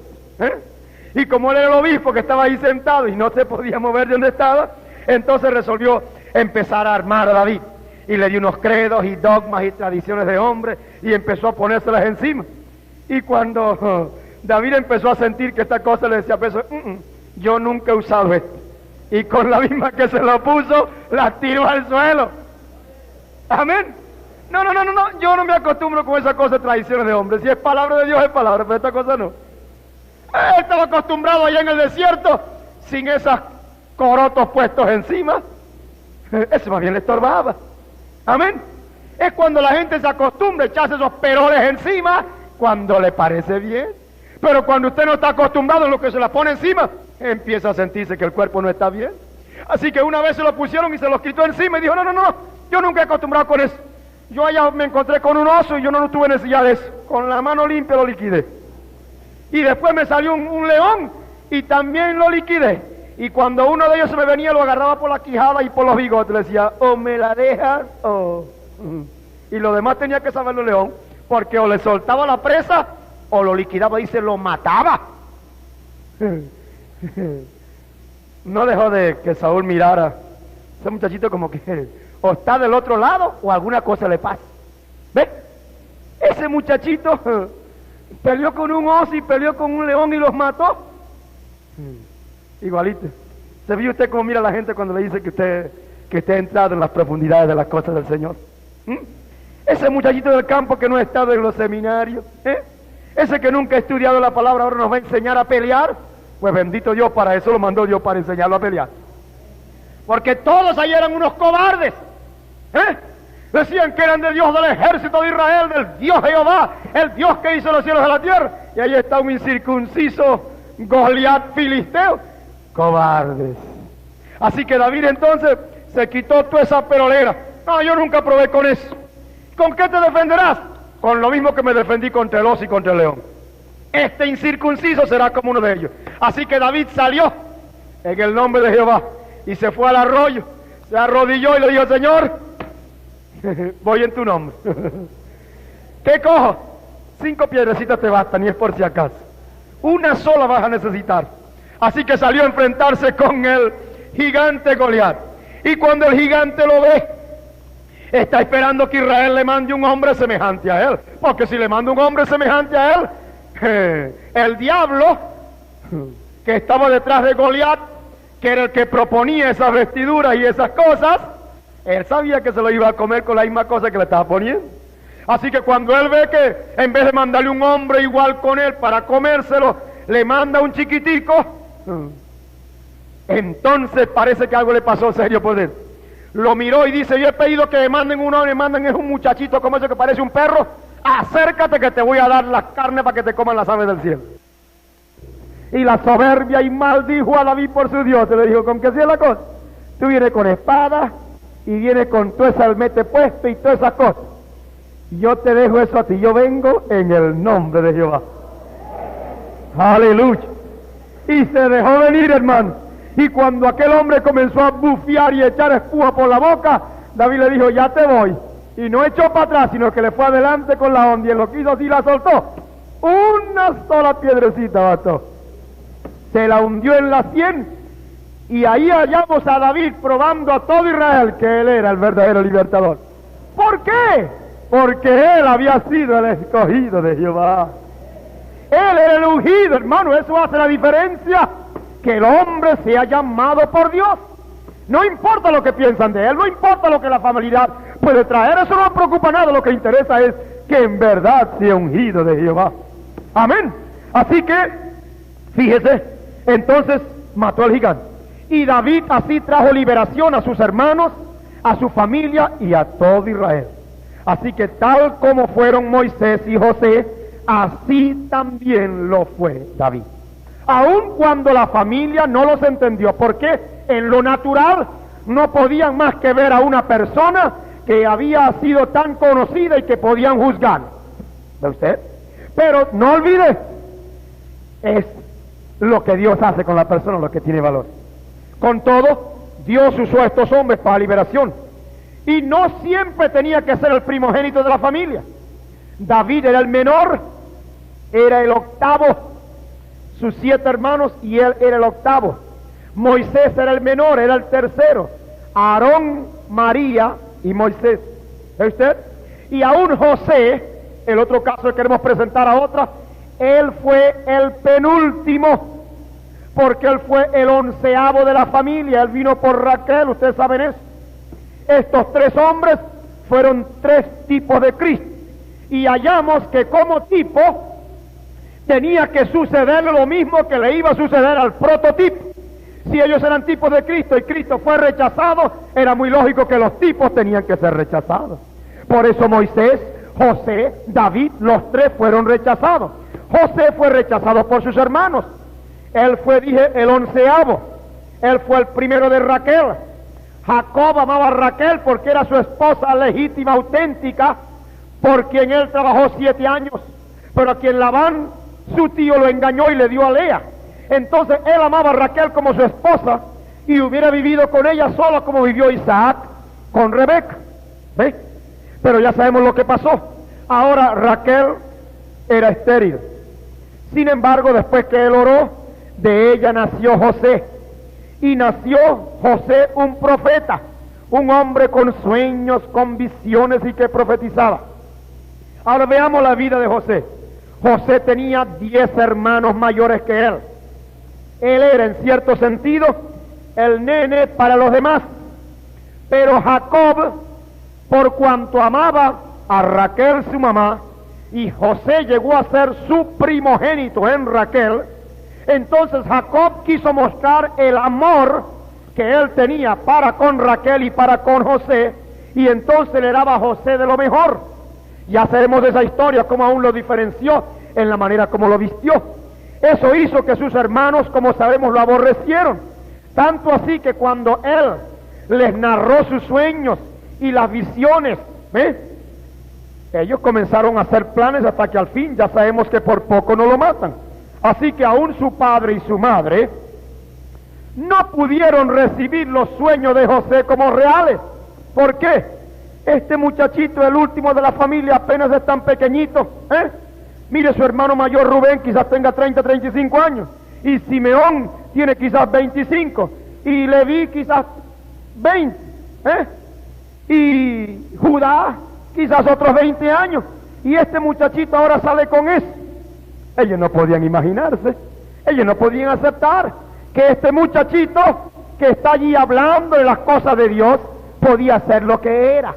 Así que más bien esas cosas, por la familiaridad, hizo que viniera una aversión total contra él. ¿Ve usted? La familiaridad entre ellos causó eso. Entonces su padre, aún su padre, ¿te recuerdan? Muchacho, ¿qué es lo que está diciendo? Que tus hermanos y tu mamá y yo vamos a venir a inclinarnos a ti. Y él tuvo que parar el negocio, porque quizás ¿qué hacen los hermanos con él? Porque la familiaridad no les permitió entender, ¿ves? Sino más bien engendrar las contiendas, porque estaban mirando las cosas bajo el punto de vista natural. Su padre y su madre, por supuesto, no le odiaron. Ellos siguieron amándole, ¿ves? Y finalmente vemos, pudiéramos extendernos mucho aquí, pero ya ustedes saben la historia de José, ya lo hemos dicho en aquel mensaje, José el amado. Ustedes saben que terminaron, ¿cómo? Vendiéndolo a Egipto. ¿Y qué hizo Dios con José? En ese tiempo se cumplió la palabra, como separó a Moisés, como separó a David, como separó a Pablo, así ahora encontramos que el Señor separa también a José, aprovechando toda la maldad de sus hermanos, Él los separa a Egipto. ¿Para qué? Para ya entrenarlo. Amén. Él entrenó a Moisés mientras estaba en el desierto. Y él entrenó a David mientras estaba afuera. Ahora, fíjese, en el caso de José, hace la misma cosa. Entonces estaba entrenando allí. Sus sueños y sus visiones se cumplieron a cabalidad.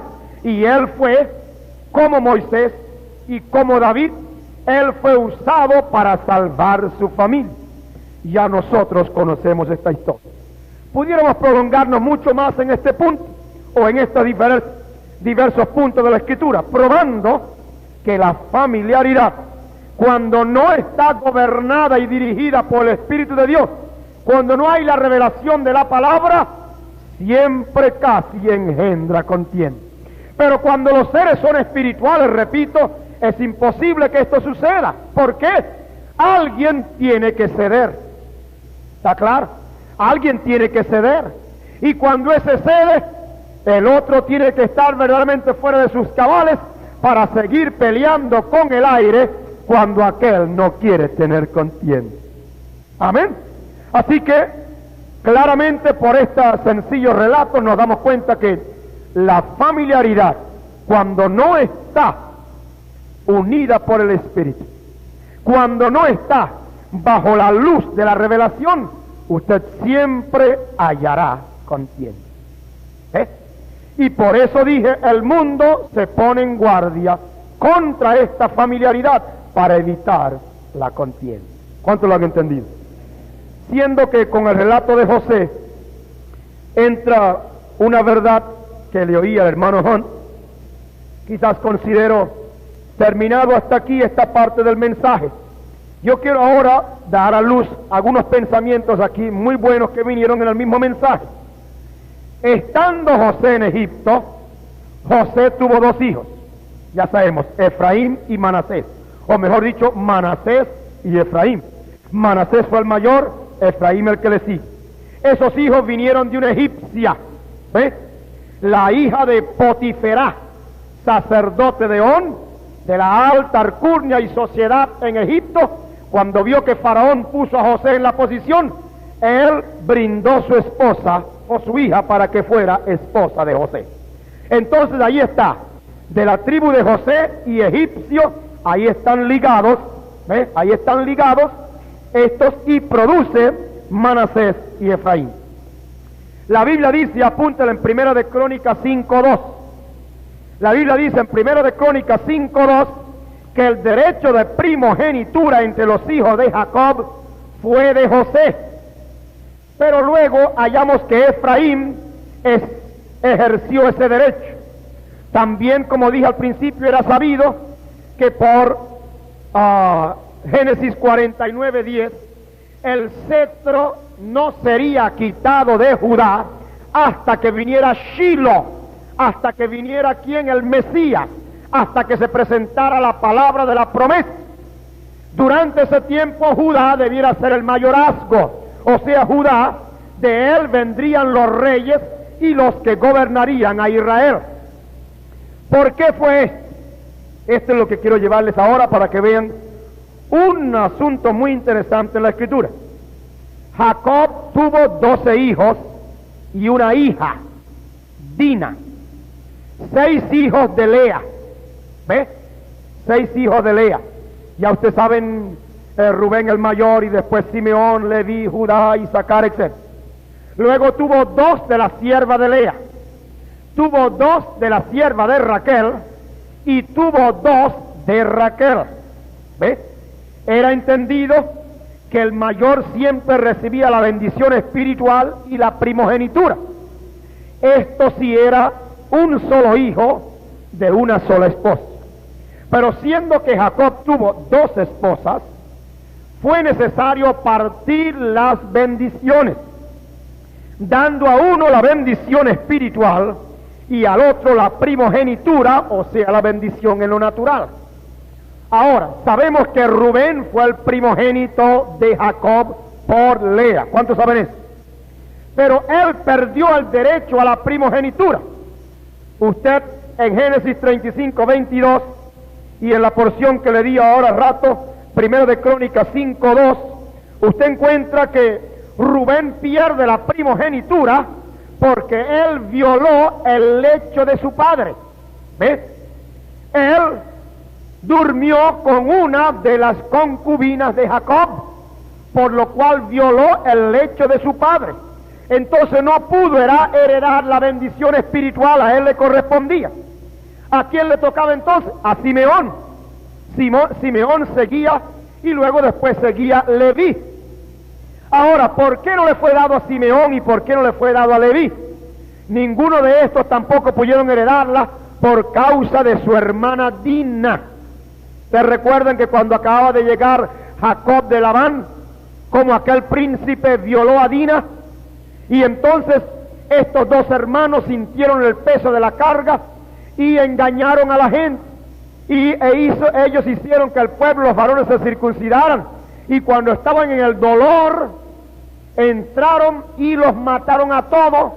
Simeón y Leví derramaron sangre. ¿Ves? Entonces ellos no podían, por haber derramado sangre, sus manos estaban manchadas. Entonces Dios no les permitió que ellos entraran a tomar la heredad. Dios, en su soberanía, permitió a Leví, ¿ves?, y su casa que fueran los sacerdotes. Usted me dice, ¿por qué? Porque los sacerdotes en esos días derramaban la sangre de los animales. Ellos eran los que le cortaban el cuello, el pescuezo a los animales para el sacrificio. Entonces Dios permitió que Leví fuera el sacerdote por esa razón. Él podía seguir derramando sangre de animales. ¿Cuánto me entienden?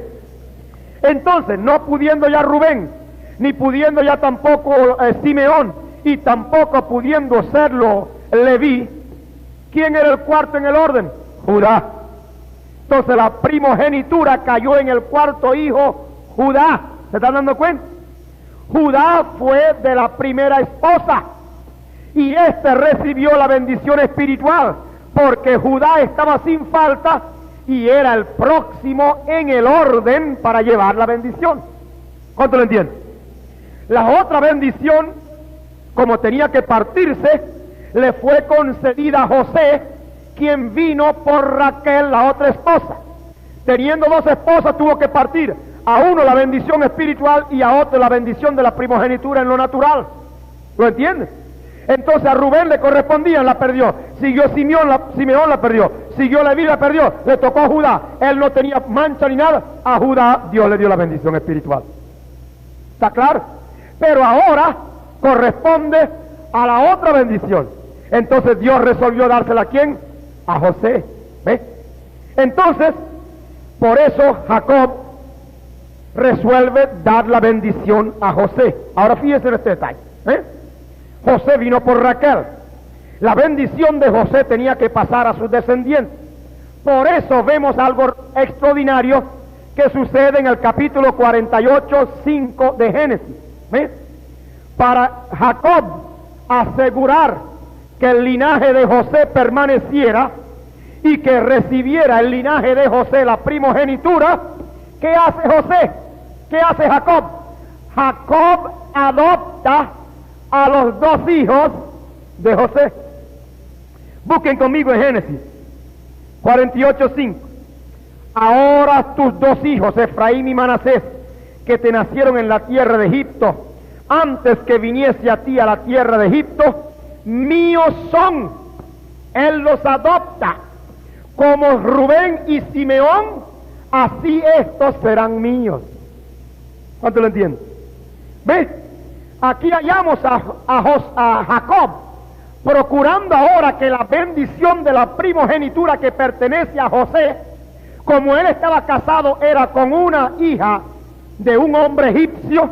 Él quería que la bendición permaneciera, aun cuando la sangre era israelita, porque venía de José en Efraín y Manasés. Él quería que se mantuviera la línea de la descendencia con la primogenitura. ¿Cuánto lo entienden?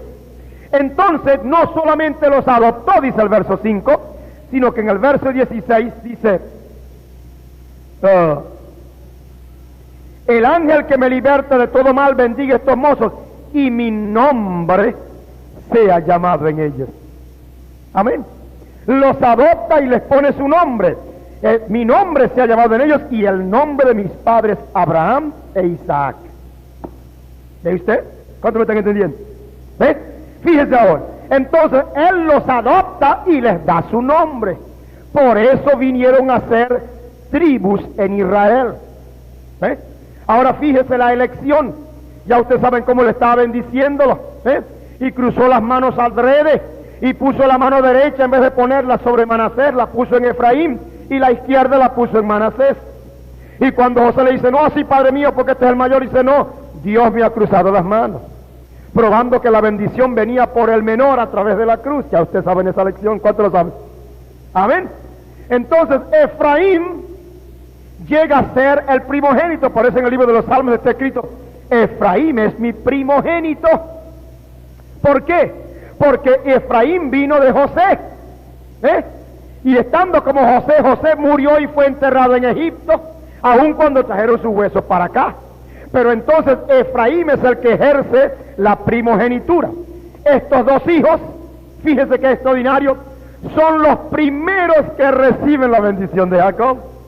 En el capítulo 49, él los llama para bendecirlos a todos, pero ya ha bendecido, ya le ha echado la bendición a Efraín y a Manasés. Amén. ¿Lo ven ustedes? Ahora, para que Israel como nación reciba bendición, dése cuenta de este gran misterio y revelación del Señor. Para que Israel como nación reciba bendición, ¿ves? Efraín, que recibió la primogenitura, y Judá, que le fue concedida la bendición espiritual, ellos dos tienen que andar de mano en mano. Mire qué misterio, Israel tiene que ser bendecido por la unión de esas dos tribus, porque las dos tienen, uno la primogenitura en lo natural y otro la primogenitura en lo espiritual. ¿Lo entienden? Ahora, tienen que andar de mano en mano. Fíjense el primer ejemplo que hace Dios. Cuando salieron de Egipto con Moisés, más o menos de 2 a 3 millones de personas salieron. Y la Escritura dice que todos murieron en el desierto.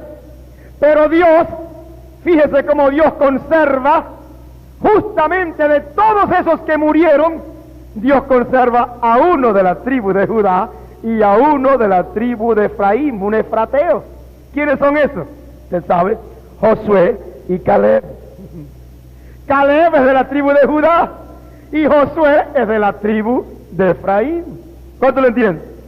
Estos dos fueron los únicos que cruzaron el Jordán, y tenía que ser así porque eran los dos que tenían que guardar juntos para tener el pueblo la bendición. Amén. Hallamos pues que después de Moisés, el otro profeta que Dios levanta es a Josué. Y cuando después de mucho tiempo oímos de otro efrateo, otro que viene de la tribu de Efraín, con la primogenitura, ¿a quién hallamos? A Samuel. Amén. Busque primero de Samuel para que se dé cuenta un detalle. En primero de Samuel, el primer capítulo, nos dice: hubo un varón en Ramataim, de Sofim, del monte de Efraín, que se llamaba Elcana. ¿Ves? Este hombre era efrateo. Elcana, casado con Ana, tuvieron ¿a quién? A Samuel. ¿Ve usted? Entonces, la primogenitura ahí se mantiene sobre Samuel. ¿Se da cuenta? Y cuando después de un tiempo, este efrateo Samuel es ordenado para ungir a un rey, ¿a quién unge? A David, de la tribu de Judá. Amén. Amén. ¿Ve usted? De mano en mano para recibir la bendición del Señor. ¿Cuánto lo entiende? ¿Ve usted cuán lejos pudiéramos ir? El tiempo se nos ha avanzado. Pero dése cuenta usted cuán lejos pudiéramos ir enseñando esta verdad. Las cosas que parecen tan sencillas en la palabra de Dios, que no sabe usted por qué pasó esto y por qué pasó aquello. Oh, hermano, ya la palabra se nos está abriendo ya. ¿Cómo será en aquel día cuando conoceremos todas las cosas? Así que la Escritura, mientras la gente la considera y habla de ella como le parece, los que van teniendo la revelación están dándose cuenta como los misterios del Señor se están simplemente esponjando, saliendo a la luz para que el pueblo del Señor conozca la verdad. ¿Dicen amén, hermano? Ahora, volviendo quizás como un brevísimo repaso en un tiempo muy corto que nos queda. Volviendo al principio, recuerdo, la familiaridad engendra contienda.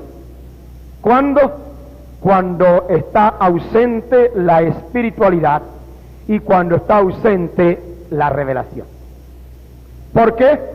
Porque Dios se considera con los suyos, los llama como hijos. ¿Está claro? Y no se puede jamás pensar que Dios va a estar peleando con sus hijos o sus hijos con Dios. Puede que los hijos del diablo peleen con el diablo y el diablo con ellos, pero los hijos de Dios son hijos de paz. Son hijos que aman. Son hijos humildes. Son hijos mansos. ¿Está claro? Entonces, este problema y esta contienda que se levanta cuando hay mucha familiaridad no viene entre los espirituales, sino que siempre la hallamos en aquellos que no lo son. Generalmente porque no conocen lo que Dios está haciendo a través de esa vida. ¿Ve? Así pasó con Moisés, así pasó con José, así pasó con David, y quizás pudiéramos seguir buscando algunos más casos en la Escritura. Hemos mencionado estos tres porque son los tres más significativos. ¿Ve? Cuando la gente no entiende el plan de Dios, no tiene revelación y no tiene el Espíritu, esto es lo más común y posible que hagan. Y el mundo, recuerde, como dije, el mundo lo sabe. Por eso está en guardia. Por eso monta los piquetes de guardia en contra de la familiaridad. ¿Ve? Y ya les traje el ejemplo del ejército, de las empresas, de las denominaciones. Buscan esa separación para evitar que la mucha familiaridad en lo natural traiga esos trastornos. Hay el irrespeto, ¿ve? ¿Se da cuenta? Pero en lo espiritual la cosa es muy diferente. Porque si es verdad que hay base en la Biblia para eso, Dios cuando separó a Moisés no hizo que se agarrara puños con Aarón. Amén. Ese fue el momento cuando se puso más manso que nunca. Amén. Dios separó por allá a David, pero eso no hizo que aún teniendo a Saúl para matarle, 2 veces le perdonó la vida. Y cuando hubo de cortarle el pedacito del manto, lo hacía temblando. David, quien sabía que había sido ungido como ser rey, tenía que estar huyendo de un hombre que era un desobediente a la palabra, que lo andaba persiguiendo por donde quiera. Pero David probó que tenía la unción del Señor. Y lo que aquel pudo haber tenido y se le fue, ahora lo usaba para perseguir a David. Y en una ocasión lloraba y decía: ay, sí, perdóname, hijo mío, tú eres como un hijo, y la verdad que tú eres muestra que eres más hombre, que tienes más de Dios, yo más nunca te voy a perseguir. Bueno, así sea. Y se iban. Al poquito tiempo le iban: mira, Saúl, por allá vimos a David. ¿A dónde lo vieron? Vamos a buscar esta ocasión. Iban persiguiendo. Y David huyendo de Saúl. ¿Por qué?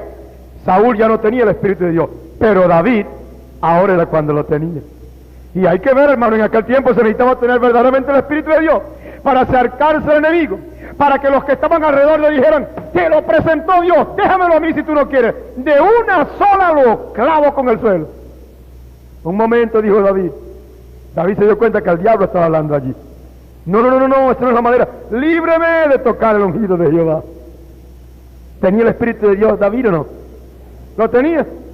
Cuando un hombre o una mujer empiezan a tocar a un hombre, a un ungido del Señor, sea el más pelagato que a los ojos suyos le pueda parecer, ¿a dónde está usted?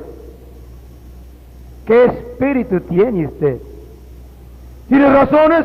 El diablo también las tiene. Amén. ¿Qué le parece? Esperen, la bajadita lo va a esperar Dios. Amén. En la bajadita lo va a esperar Dios. Oiga, apúntelo en su libro blanco o en su libro rojo. Apúntelo porque en la bajadita lo va a esperar Dios. Amén. Un rey ungido verdaderamente no fue capaz de tocar a ese hombre. Y le tembló cuando le iba a cortar un pedacito de la tela, de la ropa, de lo externo. Y usted tocando profundamente a un siervo del Señor. ¿Ah? Hay que ver que usted tiene más valor que David. Amén. ¿Por qué no lo hizo David? Porque tiene el Espíritu de Dios. ¿Qué hace que usted lo haga ahora? Yo no creo que fuese el Espíritu de Dios. Porque como obra ayer, obra hoy. Amén. Mire a José, pobrecito. Sus hermanos ya casi lo liquidan todo. Ya casi lo matan. Pero ahí estaba quietecito. Lo más que hizo fue: hermanos, no me maten. Vuélvanme mi papacito. Si ustedes no quieren que yo les diga más nada, eso no le voy a decir, y no se lo voy a decir, pero no me maten. Ni esa angustia la vieron. ¿Ve usted? Sin embargo, en el camino fue allá, y allá en la cárcel, y allá con el panadero, y allá. Quietecito, José. Amén. hablando la verdad de Dios, pero en su posición. Él no dijo, en lo que llegue a mi primera posición los voy a liquidar a todos. No. Y como prueba de eso, Dios se los puso en la mano, y como la mano derecha de Faraón, él pudo haberle dicho, Faraón, estos 10 hombres que están aquí, no dejes que se corten las cabezas y me los cuelgues allá arriba. Pudo hacerlo. Tenía el poder. No, se conmovieron sus entrañas. ¿Por qué? Tenía el Espíritu de Dios. Ahí está la diferencia. Amén. Si usted engendra contiendas, si usted lucha contra sus hermanos, si usted hace lo que hizo Saúl persiguiendo al ungido del Señor, si usted como María y Aarón se concertan para hablar contra el hombre de Dios, fíjese usted en qué posición está. ¿Ve? Usted puede engendrar contiendas porque usted no tiene el Espíritu de Dios ni hay revelación. Pero si la tiene, jamás usted va a vivir en paz con sus hermanos. ¿Dicen amén? Incline su cabeza conmigo, vamos a orar. Padre, te damos gracias por esta verdad de tu palabra. Te bendecimos por cada cosa que en esta hora tú nos has enseñado. Ahora, Señor, aplica tu palabra mientras estamos aquí y permite que las vidas que nos han oído aquí en el auditorio, como a través de esta cinta, si hay alguna decisión que tomar, Padre nuestro, habla estas vidas y concede que tu gracia preciosa obre en cada uno para desarraigar para siempre toda contención, toda cosa que sea contraria a tu palabra. Ayúdanos para probar, porque como el Espíritu estuvo sobre José, sobre Moisés y sobre David, ayúdanos a probar que si este mismo Espíritu está en nosotros, obraremos como ellos han obrado.